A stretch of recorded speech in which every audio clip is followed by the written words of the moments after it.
ప్రియమైన సహోదరి సహోదరులందరికీ, ఇక్కడ కూర్చున్న వారికి, యూట్యూబ్లో వాక్యం వినేటువంటి అనేకులైన సహోదరి సహోదరులందరికీ హృదయపూర్వకమైనటువంటి వందనములండి, శుభాభివందనాలు.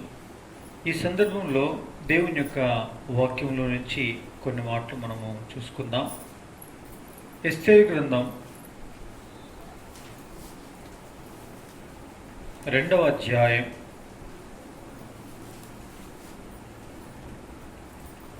9వ వచనాన్ని మనందరము కలిసి చదువుకుందాం. ఆ చిన్నది అతని దృష్టికి ఇంపైనది గనుక ఆమె అతని వలన దయ పొందెను.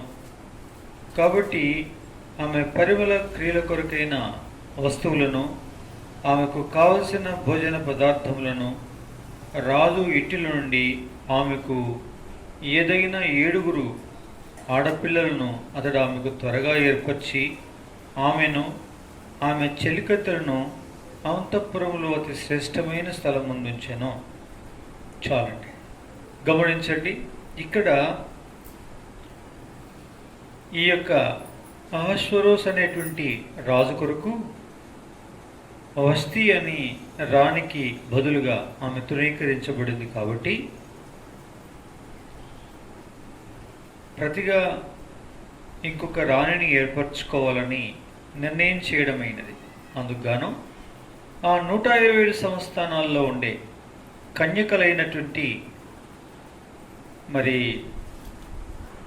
ఆడపిల్లలందరినీ సమకూర్చడం జరిగింది. ఆ అందమైన సౌందర్యవతులైన కన్యకలులో హేగే అనే ఆయన వశము చేయటం జరిగింది. ఆ హేగే వీరికి ప్రత్యేకమైన ఏర్పాట్లు చేసి వారిని 6 నెలలు దాదాపు 12 నెలలు రాజుకు దగ్గరికి వెళ్ళదగిన సమయము వరకు వారిని సిద్ధపరచడం జరిగింది. ఎవరి యందు రాజు ఇష్టపడునో వారిని వస్తీ అనబడే రాణికి బదులుగా రాణిగా స్వీకరించడానికి ఇప్పుడు వీరిని హేగే వశంకి అప్పగించబడ్డారు. అందులో ఎస్తేరు తన దృష్టికి ఇంపైందిగా కనిపించింది. కాబట్టి ఆమె కొరకు హేగే ఏం చేశాడు అంటే పరిమళ క్రియల కొరకైన వస్తువులు ఇవ్వడమైనది జరిగింది. భోజన పదార్థములు రాజు యొక్క ఇంటిలో నుంచే ఇవ్వడం జరిగింది. అంతేకాదు, 3వది 7 ఆడపిల్లలను అతడు ఆమెకు ఏర్పరచడం అనేది జరిగింది. మనం దాదాపు పరిమళ క్రియల కొరకైన వస్తువులు చూసాము, భోజన పదార్థములను కూడా చూసాము. ఇప్పుడు మనం 7 ఆడపిల్లలు ఎవరై ఉన్నారు అనేది చూస్తున్నాం. 7 ఆడపిల్లల్ని ఏర్పరిచినారే, ఎందుకు ఏర్పరిచినాడు పిల్లరా అంటే, ఎస్తేరు గ్రంథం ఒక చారిత్రాత్మకమైన గ్రంథం అయితే అది యూదులైన వారి యొక్క చరిత్ర యొక్క కథలలో చరిత్రాత్మకమైన పుస్తకంగా రాయదలిస్తే వారు ఏ లైబ్రరీలోనూ పెట్టుకోవాలి. కానీ అది ప్రపంచమంతటికీ, రాబోయే లోకమంతటికి కూడా, ఇంత క్రితం, ఇప్పుడు ఇంకా రాబోయే లోకమంతటికి ఉపయోగపడే ఒక పరిశుద్ధ గ్రంథంలో పరిశుద్ధాత్ముడు స్థలమిచ్చి రాయించి పెట్టాడంటే అది ఉట్టి సామాన్యమైనటువంటి విషయం కాదు. అది వ్యర్థమైనటువంటి విధానంలో ఏదో కల్పన కథలతో కూడినటువంటి చారిత్రాత్మకమైన విషయం కాదు. అది ఆధ్యాత్మికంగా మనతో మాట్లాడేటువంటి ఒక అద్భుతమైనటువంటి సంఘటన, సంభవము అయ్యున్నది. కాబట్టి దీని ద్వారా మనకేమర్థమవుతుంది అంటే, పరిశుద్ధాత్ముడు ఏమి బోధించాలనుకుంటున్నాడు ఆయన అడిగితే ఇలా చెప్తాడు. ఎలా అడిగితే దేవా, ఇది ఆ దినాల్లో జరిగింది కరెక్టే, ఈ దినాల్లో మాకేం అవసరం, మాకేం బోధిస్తున్నావు నువ్వు ప్రభా, మాకు మీరు బోధించండి, మాకు తెలియజేయండి ప్రభా అని అడిగితే ఆయన ఇలాగున సెలవిచ్చేవాడైనాడు. ఏమని? ఏడుగురు ఆడపిల్లలంటే ఆడపిల్లలు కాదు, ఎస్తేరు అంటే ఎస్తేరు కాదు, అహష్వరోష్ అంటే అహష్వరోష్ కాదు. ఇది ఒక దేశం యొక్క చరిత్రాత్మకమైనటువంటి కథగా నిలిచిపోదగినది కాదు. ఇది ఒక ఆధ్యాత్మికమైనటువంటి సంభవించబోయేటువంటి ఒక అద్భుతమైనటువంటి ఆధ్యాత్మికమైనటువంటి సంఘటన. ఇది నేర్చుకోదగినది, యుగాంతముందున్న మనకు బుద్ధి కలగడానికి పరిశుద్ధాత్ముడు రాయించి పెట్టిన విషయం ఇది అని ప్రభు చెప్తాడు. అంటే ఎస్తేరు ఎవరు? క్రీస్తు స్వరక్తమిచ్చి సంపాదించిన సంఘానికి సాదృశ్యం. అహష్వరోష్ ఎవరు? మన ప్రియుడైన యేసుక్రీస్తు ప్రభు వారిని చూపిస్తుంది. మరి మీకు ఏర్పాటు చేసినటువంటి 7 ఆడపిల్లలు కాదన్నప్పుడు వారెవరై ఉన్నారు? దేవుడు తన యొక్క రెండవ రాకడలో వచ్చి ఎవరినైతే మెచ్చి తీసుకుపోనన్నాడో ఆ వధువును దేవుడు సిద్ధపరచడం కొరకై ఏర్పాటు చేసినటువంటి 7 చూపిస్తుంది. ఎవరండి వారు? చూడండి ఎవరు? అపోస్తల కార్యము 6వ అధ్యాయం. ఏమని రాయబడింది? 6వ అధ్యాయం అపోస్తల కార్యములు. ప్రియమైనటువంటి వాళ్ళరా, 3వ వచనం 5, 6 వచనాలని మనము చదువుతాం. చదవండి. 6వ అధ్యాయం అపోస్తల కార్యములు 3వ వచనం, 4వ వచనం, 5వ వచనం. కాబట్టి సహోదరులారా, ఆత్మతోనూ జ్ఞానముతోనూ నిండుకొనిన మంచి పేరు పొందిన 7 మనుషులను మీరు ఏర్పరచుకొని మీలో ఈ పనికి నియమితము. అయితే మేము ప్రార్థన యందును వాక్య పరిచర్య యందును ఎడతెగక యుందుమని చెప్పిరి. ఈ మాట జనసమూహం అందరికీ ఇష్టమైనందున వారు విశ్వాసముతోనూ పరిశుద్ధాత్మతోనూ నిండుకున్న వాడైన స్టెఫెన్, ఫిలిప్పు, ప్రోకోరు, నికానోరు, తీమోను, పర్మెనాసు, యూదుల మత ప్రవిష్టుడునైన అంతియొక వాడును అగు నికోలాసను వారిని ఏర్పరచుకొని నిలవబెట్టిరి. చా 7. ఎవరండి 7? ఇక్కడ పరిశుద్ధాత్ముడు వివరణ ఇస్తున్నాడు. అదేమిటో తెలుసా? క్రీస్తు స్వరక్తమిచ్చి సంపాదించుకున్న సంఘానికి సపరిచర్యలు చేయడం కొరకు ఏర్పరచుకోబడినటువంటి మనుషులు వారు 7 వారు. చూసారా? కాబట్టి ఎస్తేరు క్రీస్తు స్వరక్తమిచ్చి సంపాదించిన సంఘానికి సాదృశ్యమైతే ఈ 7 ఎవరు అంటే ఆది అపోస్తల కాలము నాడు క్రీస్తు స్వరక్తమిచ్చి సంపాదించిన సంఘాన్ని స్థాపించిన సంఘాన్ని విభుడైన యేసుక్రీస్తు ప్రభు వారి రాకడ కొరకు వధువు అనేటువంటి, కన్యక అనేటువంటి, ఎస్తేరు అనేటువంటి వధువు సంఘాన్ని సిద్ధం చేయడం కొరకై ఏర్పాటు చేసినటువంటి పరిచారకులే ఆ 7 ఆడపిల్లలు అని చూపిస్తుంది. 7 ఆడపిల్లలు అంటే వీరు ఎందుకు నియమించబడ్డారండి? ఈ 7 ఆడపిల్లలు అంటే కాళ్ళు ఒత్తడానికి, మడమలు తీయడానికి, కురులు సరిదిద్దడానికి, రకరకాలైన జడలు వేయడానికి, రకరకాలుగా కాటుకని కండ్లకు మరి దిద్దడానికి, ఈ విధంగా కేవలం అలంకరించడానికి మాత్రమే ఈ 7 ఎస్తేరు యొక్క 7 భాగాల్లో వారి వారి పనితనాన్ని, నిపుణతను కనుపరిచి ఆమెను ఒక అందమైనటువంటి కన్యకగా సిద్ధపరిచి ఆ రాజు దగ్గర పంపించడం కొరకు మాత్రమేనా? అవును, ఎస్తేరు కొరకు నియమించబడ్డవారు అందుకే.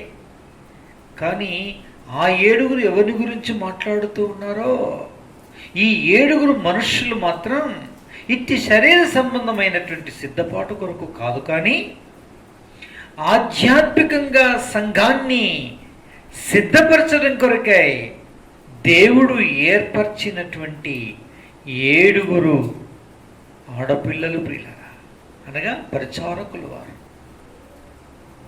అయితే వారు చేసే పని వారి పేరులోనే ఉంది. వారు ఏదైతే సంఘానికి చేస్తూ ఉన్నారో ఆధ్యాత్మికంగా చేసే ఆ పని వారి పేరులో ఇమిడి ఉన్నది. ఆ పేరుకు తగిన విధానంలోనే వారి స్పెషలైజేషన్, అనగా వారి ప్రత్యేక నిపుణత చొప్పున అట్టి ఎస్తేరును శారీరకంగా సిద్ధపరిచిన విధానంలో ఆధ్యాత్మికంగా తన సంఘాన్ని సిద్ధపరచడానికి నియమించబడ్డవారు అని మనకు అర్థమవుతుందండి. ఎలా అర్థమవుతుంది? మొదటి వాని పేరు ఏం పేరండి? ఏం పేరు? స్టెఫెన్. స్టెఫెన్ అంటే అర్థం ఏంటి అని చూసాము ఇంత క్రితపు దినాల్లో. అంటే అర్థమేమని చూసామంటే కిరీటం అని చూసాం. ఏమని చూసాము? కిరీటం. మనము లోతుకు మనం వెళ్ళము, సూచనాప్రాయంగా చూసి మనం రెండవ మరి ఆడపిల్లకు సాదృశ్యమైన నియమించబడ్డటువంటి పరిచారకుడైన ఫిలిప్పును చూడాల్సిన వారమైనాం. కాబట్టి మొదటి పేరు స్టెఫెన్. స్టెఫెన్ అంటే కిరీటం. కిరీటం అంటే అవును, ఇప్పుడు ఆమె మెచ్చుకున్న వెంటనే జరగబోయే కార్యం ఏంటో తెలుసా? రాజు హృదయం ఎప్పుడైతే ఉల్లసించి సంతోషిస్తుందో ఒక అమ్మాయిని చూసినప్పుడు, అంటే ఈ సిద్ధపరిచినటువంటి వారిని ప్రవేశపెట్టినప్పుడు వెంటనే రాజు తన కిరీటము తీసి ఆమె మీద పెట్టనై ఉన్నాడు. అంటే ఫస్ట్ ఆఫ్ ఆల్ ఈ యొక్క వ్యక్తి దగ్గరికి పంపిన వెంటనే, ఈ రాజు మెచ్చిన వెంటనే తన కిరీటము తీసి ఆమె మీద కిరీటము తీసి ఆమె తల మీద పెట్టనై ఉన్న కార్యక్రమం ఉందండి. చూసారా? దేవుని ప్రజలమైనటువంటి మనం. అందుకే చూడండి, ఎస్తేరు గ్రంథంలో మనం గమనిస్తే 2వ అధ్యాయంలో 13-14 వచనాల్లో ఇలా రాయబడింది. ఏమని రాయబడింది? చదవండి. ఎస్తేరు గ్రంథం 2వ అధ్యాయం 17వ వచనం చూడండి. 17వ వచనం. స్త్రీలందరికంటే రాజు ఎస్తేరును ప్రేమించిన కన్యకలందరికంటే దయాదాక్షిణ్యాలు పొందిన అతడు రాజ కిరీటమును ఆమె తల మీద ఉంచి ఆమెను వస్తికి బదులుగా ఫస్ట్ కార్యక్రమం. ఆమెను చూసిన వెంటనే ఏం చేశాడో తెలుసా? ఏం చేశాడు అని రాయబడింది. ప్రియమైనటువంటి వాళ్ళరా, రాజకిరీటమును తీసి తన తల మీద ఉంచాడు అని రాయబడింది. చూసారు? ఒకనొక దినం మనం ఈ భూలోకమును మనం వదిలిపెట్టిన తర్వాత మనం వెళ్తే, లేక ప్రభువు తాను ఈ భూలోకంలోనికి 2వ రాకడలో వచ్చినప్పుడు మనం వెంటబడితే, ఆయన సన్నిధిలో ప్రవేశించిన తర్వాత తనకు మెచ్చిన వారికి ఆయన బహుమానములు ఇవ్వడానికి సిద్ధముగా ఉన్నాడు. మనకు ఆయన బహుమానములు ఇవ్వనయ్యున్నాడు. ఎంత అద్భుతమైనటువంటి సత్యం. కాబట్టి పిల్లరా, అంటే ఏమిటి కొరకు ఆయన ప్రబోధించువాడైనాడు? ఎవరి నిమిత్తం ఆయన, దేని నిమిత్తం మనల్ని సిద్ధపరచనయ్యున్నాడు? పొందబోయే కిరీటం కొరకాయ తన ప్రజలైనటువంటి వారిని సిద్ధపరచనయ్యున్నాడు. అందుకే ఈ లోకంలో నిందలు, అవమానములు, కష్ట నష్ట వ్యాధి బాధలు, రకరకాలైనటువంటి పరిస్థితులు కూడా తీసుకుని వెళ్తూ ఉన్నప్పుడు పరిశుద్ధాత్ముడు తాను బోధించే బోధ ఏంటో తెలుసా? స్టెఫెన్ యొక్క సిద్ధపాటు బోధ. నీకు బహుమానం ఉంది. ప్రభువు నిన్ను మెచ్చుకొననైనాడు. ప్రభువు నేను ప్రజలను నిందించినప్పుడు, దూషించినప్పుడు, కాదని కాలతన్నినప్పుడు, నీవు తృణీకారం పొందినప్పుడు నిరాశపడకు. ఒకానొక దినం దేవుని యొక్క సన్నిధిలో సిగ్గుమాలినటువంటి ముఖము కలిగినటువంటి వ్యక్తివై ప్రతి భాష బిందువు తెరిచివేయబడిన తర్వాత నీ మీద ఆయన ప్రేమ ఉప్పొంగుతూ ఉన్నటువంటి సందర్భంలో ఆయన ఉంచాల్సిన కిరీటమును నీ మీద తల మీద ఉంచనయ్యన్నాడు. అది మహిమా కిరీటం, అది వాడబారని కిరీటం. అది ఈ విధంగా 4 రకాలైనటువంటి కిరీటాల్లో ఏదో ఒక కిరీటాన్ని నీ తల మీద ఉంచి నిన్ను ఆయన ఘనపరచనయ్యన్నాడు. పొందబోయేటువంటి కిరీటం కొరకై ఎస్తేరును మొదటి ఆడపిల్ల సిద్ధపరిచింది.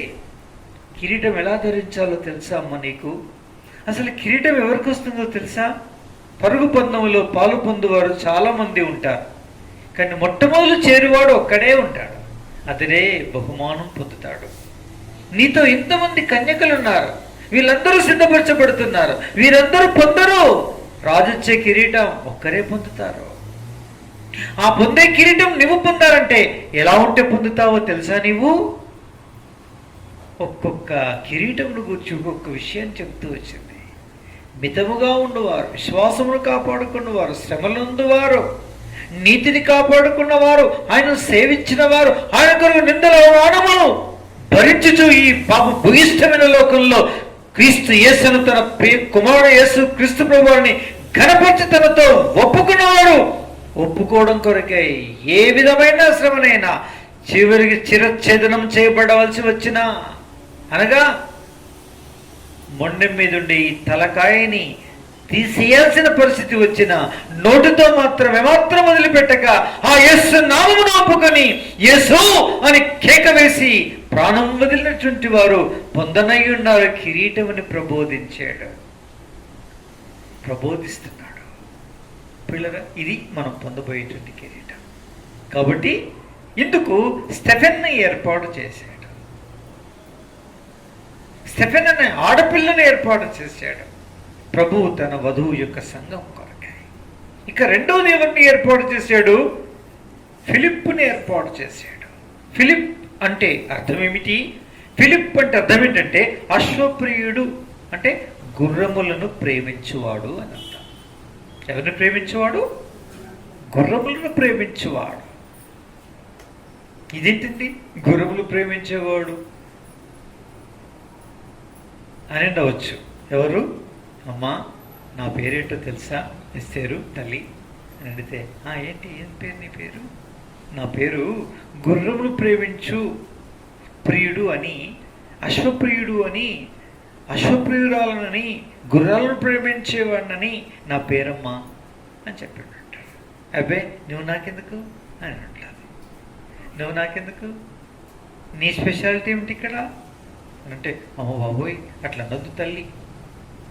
నేను గుర్రం ఎక్కుతానా, ఖడ్గం పట్టుకుంటానా, విల్లు పట్టుకుంటానా, ఈట పట్టుకుంటానా, ఇసురుతానా, ఏ శత్రువు నేను మాత్రం చంపుతాను? నేను రాజంతపురంలో ఉండి ఏం చేస్తాను? అంతఃపురంలో ఉండి ఎప్పుడు రాజు యొక్క బాగోగులు చూసుకుంటూ నేను ఏం చేస్తాను? ఏదన్నా ఉంటే రాజ్య పరిపాలన పద్ధతిలో సహకరించి సహాయం చేసేదానిగా ఉంటాను, అంతే కదా. అలాంటప్పుడు ఈ గుర్రాలను ప్రేమించేదాన్ని నిన్ను ఎందుకు పంపించాడు ఈయన? హేగే అనే ఈయన ఎందుకు పంపించాడు నాకు అర్థం కావట్లేదు అని అంటుంటారు. ఎవరండి? ఎస్తేర్ అని ఉంటారు. మనం కూడా అంటాం. ఇప్పుడు ఏమంటాం చెప్పండి? గుర్రాలను ప్రేమించే నామధేయము కలిగిన ఫిలిప్ గుర్రాల విషయమై అతిగా తెలిసిన వాడయండి, గుర్రాల విషయమై అతిగా తెలుసుకున్నవాడయండి, గుర్రములను పెంచి పోషించి వాటికి నానా విధములైన యుద్ధముల యొక్క నేర్పుతనాన్ని నేర్పించి ఒక అద్భుతమైన అనుభవం కలిగిన ప్రియుడైనటువంటి ఫిలిప్పుని ఎందుకు సంఘానికి నియమించాడు అని మనం కూడా ఇప్పుడు ప్రశ్నిస్తాం. నాకేం లాభం ఇప్పుడు అని మనం అనుకుంటాం కదండి. కానీ ప్రభువు రెండవది ఎవరికి స్థానం ఇచ్చాడు, దేని కొరకు మనల్ని సిద్ధపరిచాడు అని అంటే, నా ప్రేమినటువంటి వాళ్ళరా, గుర్రాలను ప్రేమించే వాడిని మన కొరకు మనం సిద్ధపడడం కొరకై ఆ దేవదేవుడు నిర్ణయం చేశాడు పిల్లరా. ఎందుకు నిర్ణయం చేశాడు? గుర్రాలను ప్రేమించేవాడిని, అశ్వప్రియుడని అర్థమిచ్చేటువంటి ఫిలిప్పుని ఎందుకు మన కొరకు దేవుడు ఏర్పాటు చేశాడు అనే దానికి వస్తే పిల్లరా, దాంట్లో చాలా అర్థం ఉంది. ఏమర్థం ఉంది? ఏమర్థమవుతుంది? ఒకసారి ఒక రాజుకి గ్రంథంలో అంటే చరిత్రలో ఉంది,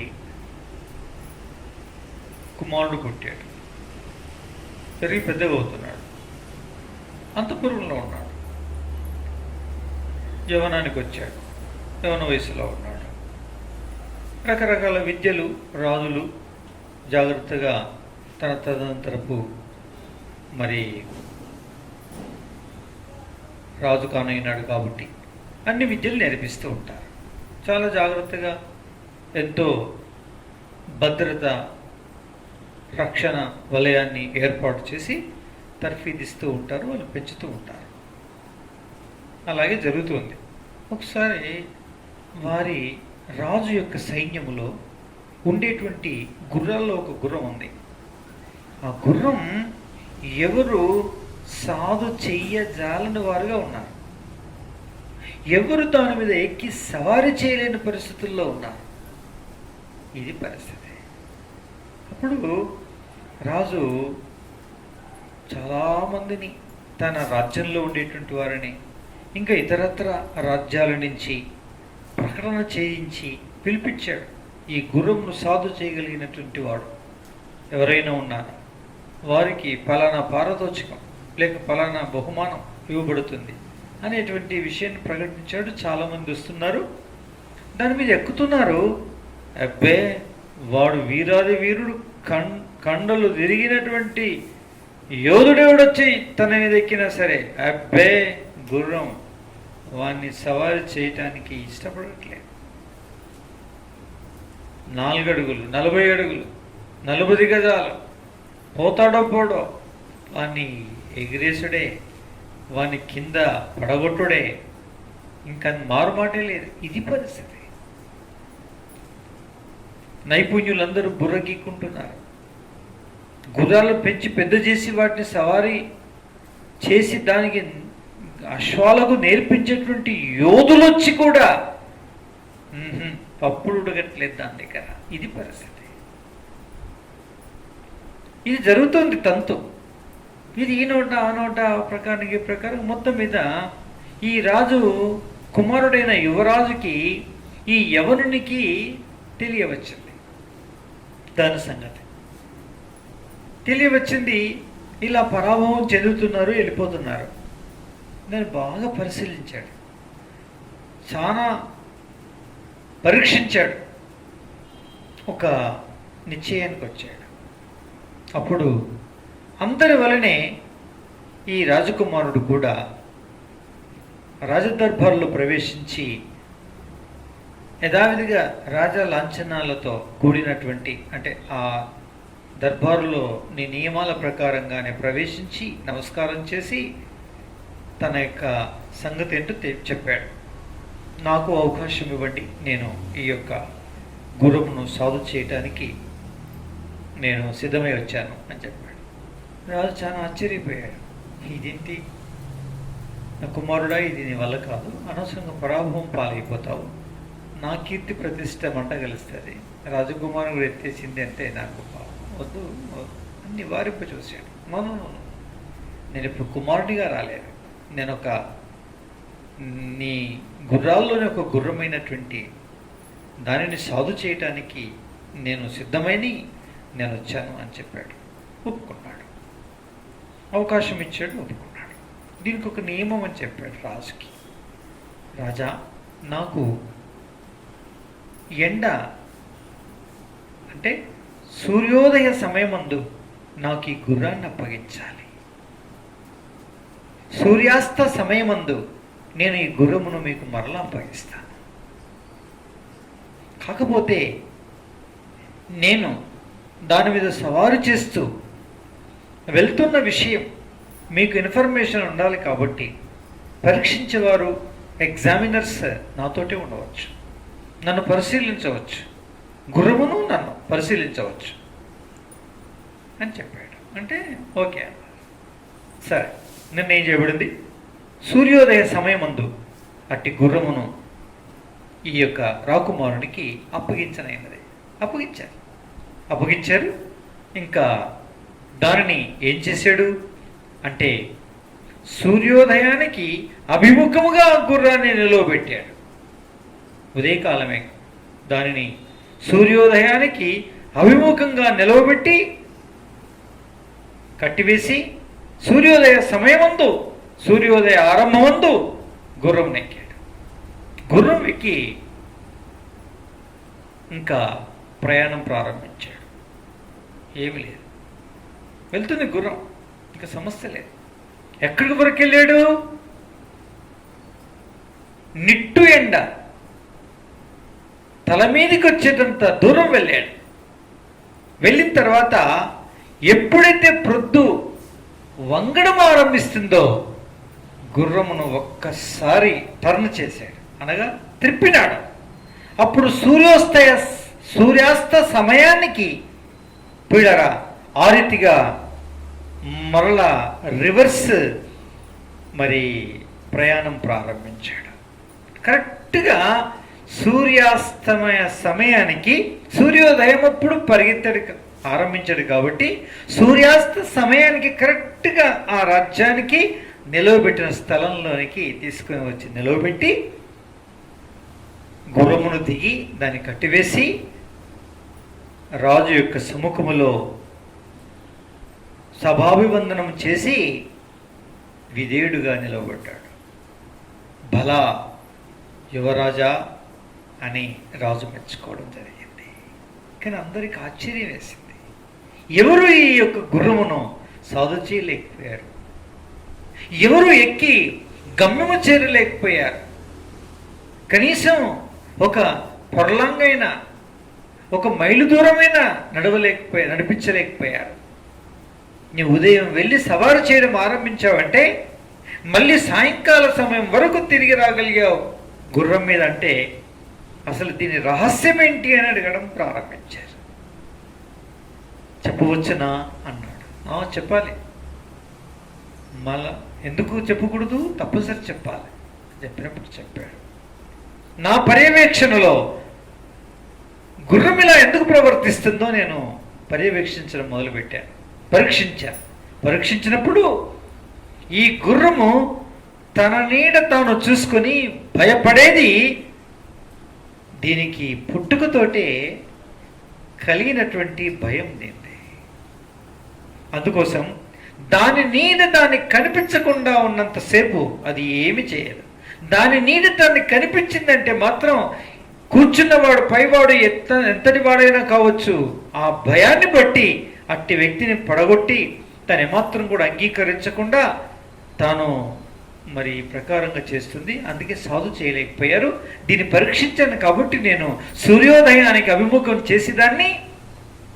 సూర్యుడు ఉదయిస్తున్నప్పుడు ఆ సూర్యుడికి ఎదురుగా ప్రయాణం చేయడం మొదలుపెట్టాను. అప్పుడు దాని నీడ ఎక్కడ ఉంటుంది? వెనక్కి పడుతుంది. ఎప్పుడైతే నిట్టు ఎండ తల మీదకి వచ్చి మరలుతుందో వంగుతుందో అప్పుడు ఆ స్థలమందు ఏ చోటి వరకైతే నేను సవారు చేశానో అక్కడ త్రిప్పాను. అప్పుడు మళ్ళీ దాని నీడ ఏమైంది? వెనక్కి వెళ్ళింది.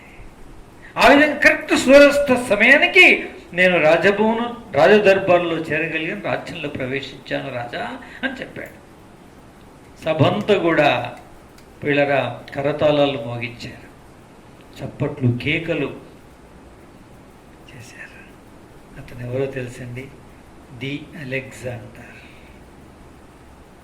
అంటే అలెగ్జాండర్ అని ఏకఛత్రాధిపత్యముగా బహు తక్కువ కాలంలో ప్రపంచ దేశములన్నింటినీ జయించినటువంటి అధినేత ఆ యవనుడే, ఆ అలెగ్జాండరే. పోయినారా నా ప్రియమైనటువంటి వాళ్ళరా, ఇదెంతో విడ్డూరంగాను ఆశ్చర్యంగాను ఉంది. అయితే ప్రభు యొక్క మరి సన్నిధానములో మన యొక్క అంటే ఈ సందర్భం దేన్ని తెలియచేస్తుంది అంటే ప్రియమైనటువంటి వాళ్ళరా, సమయస్ఫూర్తిని సమయాన్ని మనం ఉపయోగించి జ్ఞానయుక్తంగా ఎలా నడుచుకునవలేనో, ఏ విధంగా చేయవలేనో, ఏ విధంగా మనం ప్రవర్తించవలేనో, ఎలా మన విశ్వాసమును కాపాడుకొనవలేనో, మన విశ్వాస పరుగు పందెములో మనం ఎలా కొనసాగవలేనో, మన గమ్యం మనం ఎలా చేరవలేనో, మనము మన ప్రభువు ప్రత్యక్షమైనప్పుడు నిర్దోషులుగా, నిష్కలంకులుగా, మనం జయించిన విజయవీరులుగా ఆయన సన్నిధిలో ఎలా కనబడవలేనో ఈ సందర్భం అంతా కూడా తెలియజేస్తుంది. ఇలాంటి విషయాలు ఎన్నో ఎస్తేరుకు తాను చెబుతూ వచ్చింది. అంటే నీకెందుకు ఉపయోగపడుతుంది అనుకుంటున్నావా ఎస్తేరు? అలా నువ్వు అనకూడదు. ఎందుకో తెలుసా? నీ విభుడైనటువంటి రాజు అంటే అహశ్వరోషు ఎన్నో యుద్ధాలు చేసి ఎంతోమంది శత్రువుల మీదకి వెళ్ళి శత్రు భయం నుంచి తప్పించబడి రాజ్య పరిపాలన చేయిచు శత్రువుల యొక్క కుతంత్రాల నుంచి కూడా కూల్చివేసి తన దేశాన్ని భద్రపరచుకొని ఇంకా క్రొత్త రాజ్యాల మీద దండయాత్ర చేసి సంపాదించుకోవాల్సినవి ఇంకెన్నో ఉన్నాయి. ఇవన్నిటికి కావలసినటువంటి ఉపదేశము, సలహా ఆయనకు ఇవ్వాలనంటే నీకు ఈ ధ్యాస, ఈ అనుభవం నీకు ఉండాలి. కాబట్టి నీకు నేర్పించడానికి నన్ను నియమించారు అని చెప్పాడు. చెప్పింది ఈ రెండవ ఆడపిల్ల. అంటే ఫిలిప్పు అని అర్థమిచ్చే అశ్వప్రియురాలు ఎస్తేరుకి ఈ ఉపదేశాన్ని చేస్తూ ఉంది. ఈ దినం మనకేం చేస్తున్నాడు ఈ ఫిలిప్పు ద్వారా పరిశుద్ధాత్ముడు అంటే, మనము కూడా ఎలాంటి పరిస్థితిలోనైనా అలుపెరగని విశ్వాసము కలిగిన వారమై, అల్ప విశ్వాసము కాక విశ్వాసలమై ఉండి విజయవంతమైన క్రైస్తవ జీవితాన్ని జీవించి ఆ దేవుడు మనం ముందుంచిన పరుగు పందెంలో పరిగెత్తుతూ అలుపెరగక, వెనకకు మరలి చూడక, విశ్వాస క్రైస్తవ జీవితంలో మహో ఉపద్రవాలు, భయంకరమైన కష్ట నష్టాలు, ఎన్నెన్నో రకాలైన శత్రువు పోరాటములను ఎదుర్కొనవలసిన ఈ కాలమందు, ఈ లోకములో ఏమాత్రము శత్రువుకు వెన్ను చూపకుండా, వీపు చూపకుండా, వాటికి అదిరి బెదిరి నాగటి మీద చెయ్యి వేసిన వాడు వెనుకకు మళ్ళీ చూస్తే నాకు పాత్రుడు కాడన్నటువంటి వాక్య ప్రకారంగా దేవుని ప్రజలమైనటువంటి మనం శత్రువు కుతంత్రాలకు భయపడి, శత్రువు విరజిమ్మేటువంటి విషపు భయంకరమైన పరిస్థితులకు మనం భయపడి విశ్వాసములో సన్నగిల్లి వెనకకు మరలి చూసి మనం మాత్రం అపాత్రులం కాకూడదని ఆ పరలోక రాజ్యానికి, ఆ దేవుని చేత మెప్పు పొందడానికి మనం ఓడిపోయినటువంటి వారి జాబితాలో ఉండకూడదని, జయించి విజయవీరులుగానే మనం ఉండాలని, ఎన్నటెన్నటికైనాను రక్తము కార్చవలసి వచ్చినా, ప్రాణం పెట్టవలసి వచ్చినా, అంగాంగములు ఊడదీయబడి మన యొక్క కారే రక్తముతో భయంకరమైనటువంటి బలియాగము చేయబడవలసి వచ్చిన విశ్వాసములు సన్నగిల్లిన వారమై, పరమందు బహుమానం పొందను ఉద్దేశించే వారమై, మన పరుగును ఎంత మాత్రము మార్గమధ్యములను ఆపివేయకుండా వెనుకకు మల్లక ఆ గమ్యము చేరినంత వరకు రోషం పౌరుషం గల వారమై, అట్టి దేశాన్ని చేరే వరకు, మన ప్రియ రక్షకుణ్ణి చేరుకునే వరకు మనం ధైర్యం విడవకూడదని మనకు బోధించడానికి అశ్వాల్లో ఉండేటువంటి ఆ అద్భుతమైనటువంటి ఆ గుణలక్షణాన్ని మనము కలిగినటువంటి వారమై, రోషము రేషంకల వారమై మనము కాపాడుకొని మన ప్రియరక్షకుడు ఉద్దేశించిన గమ్యస్థానం చేరేంత వరకు పట్టుదల విడవకూడదని అశ్వప్రియుడైన ఫిలిప్ మనకు ప్రబోధించడానికి దేవుడు వధువు సంఘములో మనల్ని ఉంచి అట్టి సుబోధన చేయటానికి దేవుడింటి పరిచారకుని మనకి ఏం చేశారండి? నిర్ణయం చేశాడు. ఈ సత్యాన్ని గుర్తించిన వారు ఏం చేస్తారండి? ఏం చేస్తారు? ఇలా ప్రతిష్ఠించుకునే వారుగా ఉంటారు. దేవా, నా జీవితంలో నన్నొక్కసారి జ్ఞాపకం చేసుకో స్వామి. నేను విశ్వాసంలో సన్నగిల్లి ఏమాత్రము వెనుకకు మళ్ళీ చూడకూడదు. ఏమాత్రం నేను సడిలిన వ్యక్తిగా ఉండకూడదు. నాగడి మీద చేయి వేసి వెనుకకు చూచువాడు నాకు పాత్రుడు కాడన్నావు. అల్లు పెరగక, అవిశ్వాసిని కాక, ముందుకే నేను ప్రయాణించుచు నీ గమ్యం, నువ్వు నిర్ణయించినటువంటి గమ్యము చేరేటంత వరకు నేను అల్లు పెరగని విశ్వాస జీవితం కలిగిన విశ్వాస వీరునిగా బ్రతికే దాని కొరకే దేవా, ఇట్టి వాటికి ఉండేటువంటి రేషము రోషాన్ని నాకు అనుగ్రహించుతండి అని మనం ఏం చేయాల్సిన వారము? ప్రతిష్ఠించుకోవాల్సిన వారు, అర్పించుకోవలసిన వారం పిల్లరా. అందుకే ప్రభు రెండవ ఆడపిల్లను ఎస్తేరుకి ఇచ్చినట్లు తన ప్రియ సంఘానికి ఫిలిప్ అని అశ్వప్రియుడని గుర్రములను ప్రేమించేవాడని అర్థమిచ్చే ఆ నైపుణ్యము కలిగినటువంటి వ్యక్తిని తన వధువు సంఘానికి మనకు ప్రబోధించడానికి ఆయన వచ్చాడు వీళ్ళారా. అందుకే ఈ మాటను బట్టి మనం ఏం చేసుకోవాలి? ప్రభుకు ప్రతిష్ఠించుకోవలసిన వారమైన, ప్రతిష్ఠించుకొన బద్దులమైన. అలా మనం ఒకవేళ ప్రతిష్ఠించుకోకపోతే, ఆ విధంగా మనం ప్రతిష్ఠించుకోకపోతే నా పిల్లరా, మనం అంగీకరించబడనేరం అనగా మన విశ్వాస జీవితంలో ఓడిపోయిన వారం అవుదుమేమో. ఈ దినాల్లో ఎంతోమంది ఆరంభించిన విశ్వాస జీవితం యొక్క పరిమాణాన్ని ఇప్పుడు చూస్తే అట్లే ఉండువారు కొద్దిమందే, ఎదిగిన వారు అసలే లేరు. ఇంకా తగ్గిపోయినటువంటి వారు చాలామంది ఉన్నారు. కొద్దిమంది విశ్వాసంలోంచి తొలగిపోయి భ్రష్టులై లోకంలో జీవించేవారు చాలామంది ఉన్నారు. మొదటి వారు అనేకులు దినం కడపడి వారిగా మారిన భ్రష్ట దినాల్లో మనం నివాసం చేస్తున్నాం. అందుకే మనని మనం ప్రతిష్ఠించుకోవాలి. ప్రభువా, నేను ఈ విధంగా విశ్వాస జీవితంలో, రోషముల జీవితంలో, ఆసక్తి విషయంలో మాంద్యున్నైనా వానిగా ఉండక, ఏమాత్రం కూడా తగ్గిపోకుండా, నేను విశ్వాసవంతమైన ఆసక్తి విషయంలో మాంద్యము కాని వ్యక్తినై, మందగిలిన వ్యక్తినై, వెనకంజ వేసిన వ్యక్తినై ఉండక, అదే రేషము రోషము కలిగిన వ్యక్తినై ముందంజ వేసి, ముందడుగు వేసి నీ మహిమార్థము జీవించే జీవితాన్ని నాకు ప్రసాదించు తండ్రి. అట్టి జీవితానికి నన్ను నేను ప్రతిష్ఠించుకొనిచున్నాను, నన్ను అంగీకరించు ప్రభువా అని మనం ఆయనకి ఏం చేసుకోవాలి? ప్రతిష్ఠించుకోవాలి. ఇదే క్రైస్తవ జీవితం. ఎంతో విషాదం ఈ మధ్యలోనే ఒకరిని గురించి, ఒక కుటుంబాన్ని గురించి, ఒక కుటుంబంతో పాటు ఇంకో కుటుంబం, అలా ఒకరిని చూసి ఒకరు దాదాపు ఒక 15-20 సంవత్సరాల విశ్వాస జీవితం కలిగినటువంటి దేవుని బిడ్డలను వారు మరలా ఇప్పుడు ఇన్ని దినాలకు, ఇన్ని రోజులకి చులకనగా వచ్చిన కొద్దిపాటి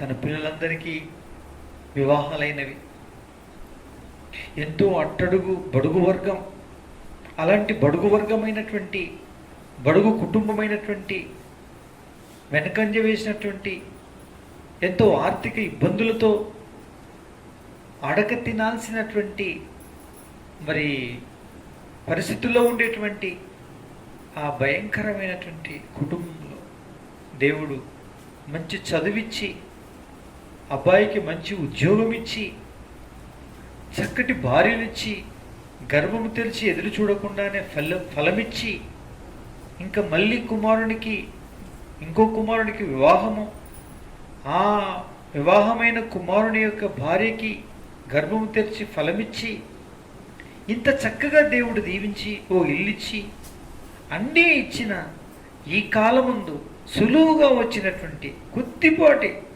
చిన్నటువంటి శ్రమలకి సన్నగిల్లి వెనకంజ వేసి మళ్ళీ ఇప్పుడు వేటిని వారు ఇష్టపూర్వకంగా వారి చేతులతో త్రోసివేశారో అట్టి అన్యదేవత సంబంధమైనటువంటి వాటిని వారి వారి ఇళ్లల్లో మళ్ళీ ఇప్పుడు పునఃప్రతిష్ఠించుకోవడం,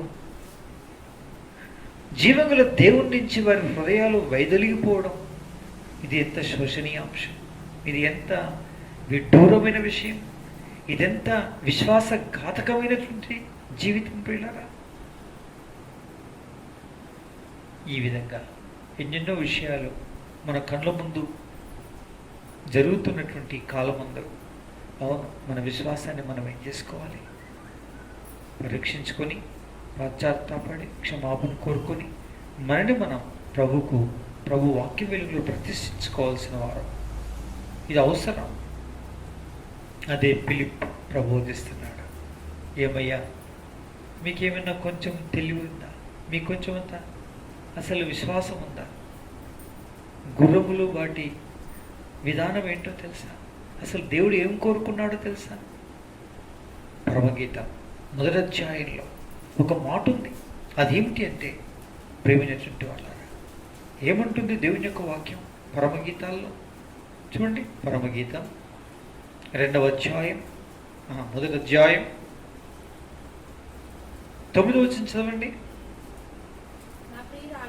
నా ప్రియురాలా, ఫరో యొక్క రథశ్వములతో నిన్ను పోల్చెదను, అశ్వములతో నిన్ను పోలుస్తాను.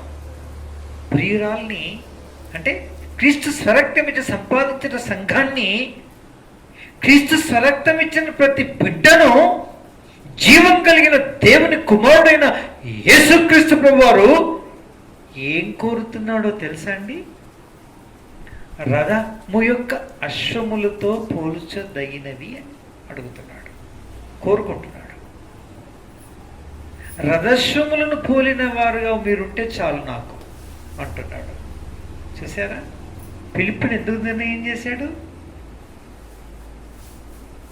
ఎలా ఉంటే చాలు నాకు అని అంటున్నాడు సర్వలోక సృష్టికర్త అయినటువంటి దేవుని కుమారుడైన యేసుక్రీస్తు ప్రభువారు తన స్వరక్తమిచ్చి తన బిడ్డలైనటువంటి వారిని ఎలా ఉంటే చాలు అంటున్నాడు చెప్పండి?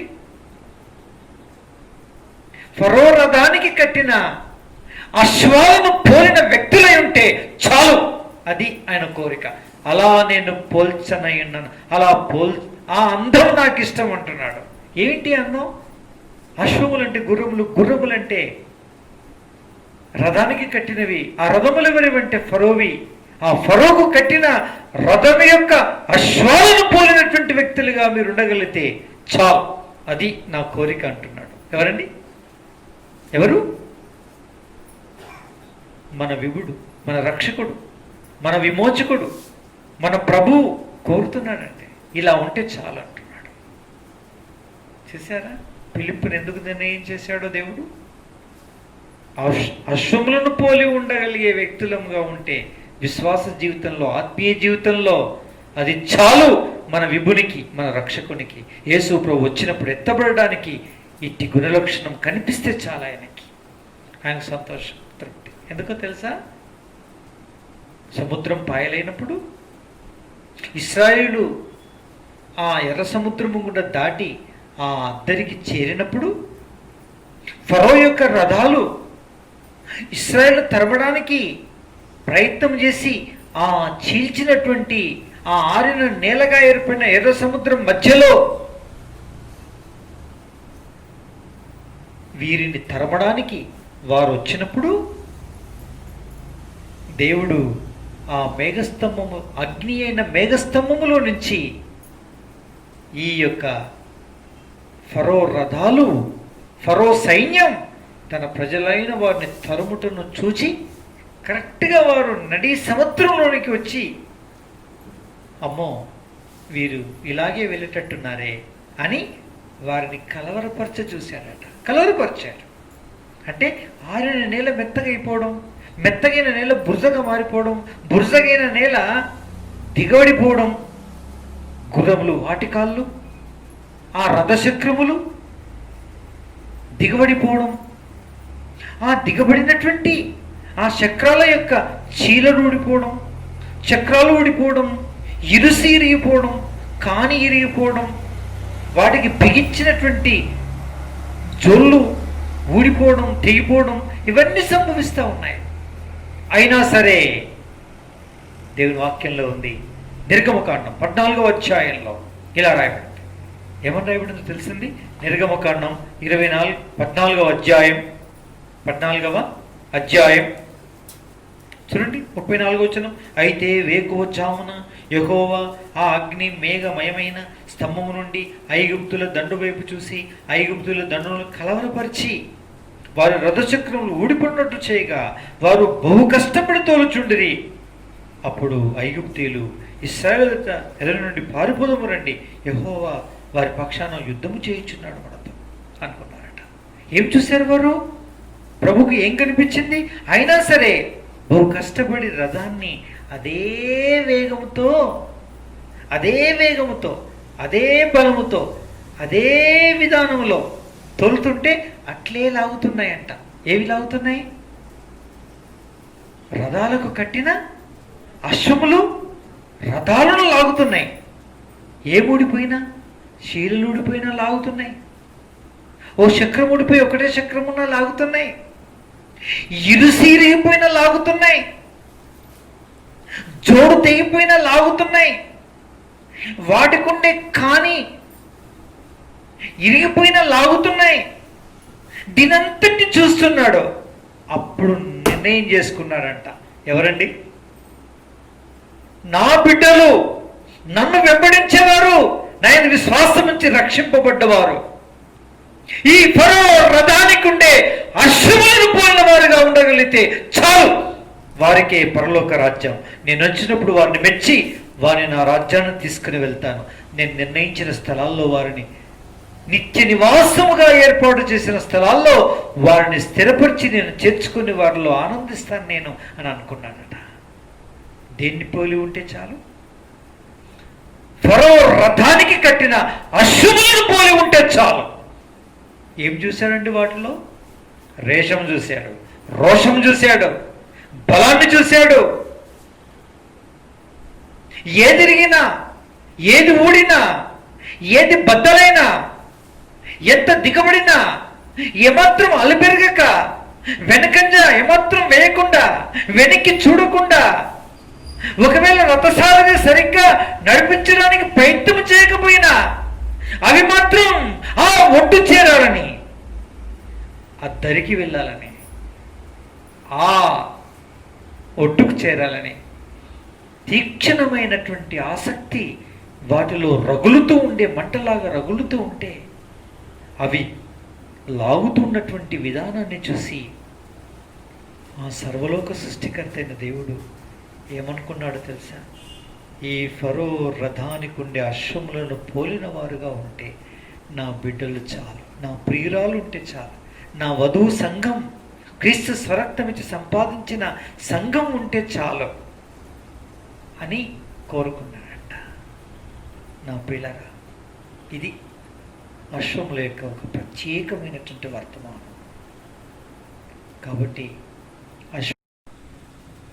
కాబట్టి అశ్వములను గూర్చినటువంటి వర్తమానం 7 ఆడపిల్లలో ఏర్పరిచినటువంటి ఆడపిల్ల, ఈ 2వ ఆడపిల్ల ఎస్తేరు కొరకు, సంఘం అనే వధువు కొరకు దేవుడు ఏర్పరిచినటువంటి ఆ 2వ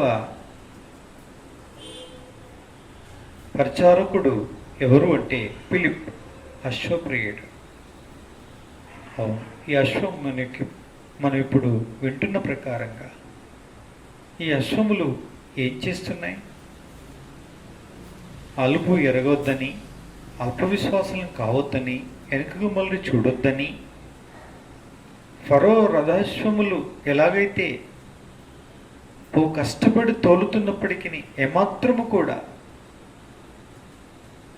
వాటి బలములో తేడా లేకుండా అదే వేగవంతముగా, అదే రోషము పౌరుషము చేత అవి రథాలు లాగుతూ ఉంటే, అనగా చీలలు ఊడిపోయినా, చక్రాలు